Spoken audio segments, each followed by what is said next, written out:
যখন তুমি নিজের রক্তের মানুষের দ্বারা কষ্ট পাবে, তখন তুমি একবার নবী ইউসুফ আলাইহিস সালামের কথা মনে করো।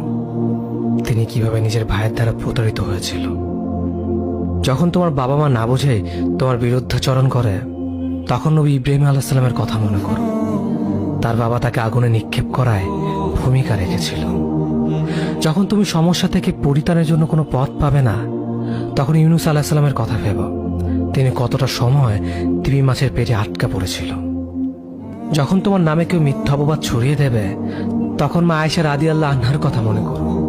তার নামে পুরো শহর জুড়ে কুৎসা রচনা করা হয়েছিল। যখন তুমি অসুস্থ ব্যথার যন্ত্রণায় কাতরাতে থাকো, তখন নবী আইয়ুব আলাইহিস সালামের কথা ভেবো।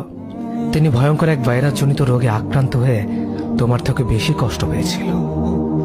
যখন তুমি দিনের কোনো বিধান নীতিতে যুক্তি খুঁজে পাও না, তখন নবী নূহ আলাইহিস সালামের কথা ভেবো। তিনি কোনো প্রশ্ন ছাড়াই মরুভূমিতে নৌকা তৈরি করেছিল।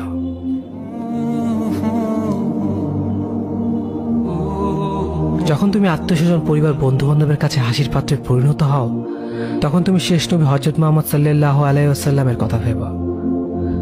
রাসূল সাল্লাল্লাহু আলাইহি ওয়াসাল্লাম বলেছিলেন, সবচেয়ে বড় পরীক্ষা দিয়ে সব থেকে বড় পুরস্কার আসে।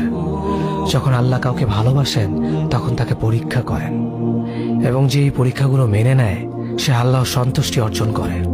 আর যে অভিযোগ করে, সে তার ক্রোধের পাত্র হয়।